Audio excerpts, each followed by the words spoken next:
नाज़रीन, ख़बरुनि जो सिलसिलो जारी आहे। ख़बर शामिल कयूं था घोटकी मां। जिते पूरी सिंध मुरके थी, उते घोटकी बि झरके थो। उन हवाले सां ॾिसूं था जावेद लाशारी जी ही रिपोर्ट।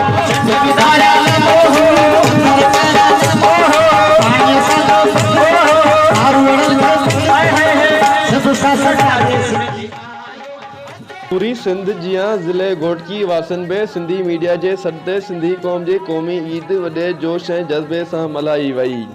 सक़ाफ़त जे हवाले सां घोटकी, खानपुर, मीरपुर माथेलो, जरवार, ॾेरकी, उबाड़ो सुमायत ॿिनि नंढनि वॾनि शहरनि में सक़ाफ़ती तक़रीबुनि ऐं रैलियुनि में वॾे अंग में सिंध वासियुनि शिरकत कई।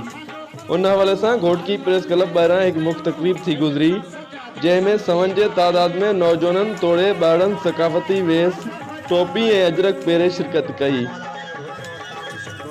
मुख़्तलिफ़ सियासी समाजी तंज़ीमुनि पारां शहर जे मुख़्तलिफ़ इलाइक़नि खां रैली जी सूरत में प्रेस क्लब घोटकी ॿाहिरां पहुता, जिते सिंधी क़ौमी गीतनि जे रक़्स कयो वियो।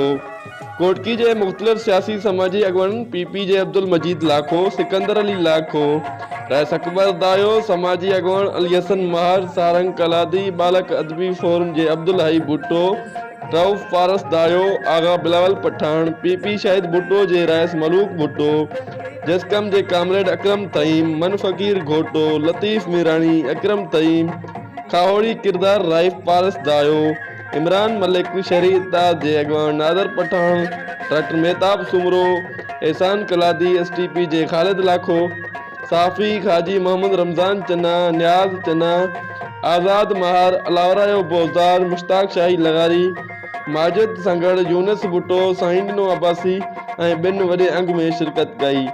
जॾहिं त प्रेस क्लब ॿाहिरां कोठायल तक़रीब में नाले वारे फ़नकारनि लाल बख्श ट्रगड़, अहमद कलादी ऐं ॿिनि क़ौमी गीत ॻाए वेठलनि खे झूमण ते मजबूर करे छॾियो।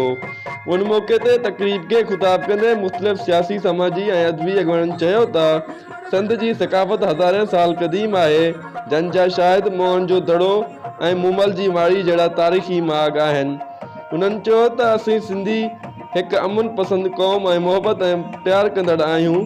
उन्हनि चयो त अॼु समूरी क़ौम इहो वचन करे थी त सिंधी माण्हू ऐं सिंध हिकु आहे। इन्हनि चयो त सिंधी मीडिया पारां सिंधी क़ौम खे हिकु प्लेटफॉर्म ते गॾु कयो आहे ऐं असीं दुनिया खे ॿुधाइणु चाहियूं था त सिंधी अमन ऐं मुहबत जा प्यासी आहिनि। असांखे घुर्जे त असीं हिकु थी दुनिया खे ॿुधायूं त सिंधी महिमान नवाज़ ऐं पंहिंजी सक़ाफ़त सां बेहदि मुहबत कनि था। उन्हनि चयो त असांखे घुर्जे त पूरो साल सक़ाफ़ती ॾियारा मल्हाईंदा रहूं ऐं अमन ऐं मुहबत जी प्रचार कंदा रहूं।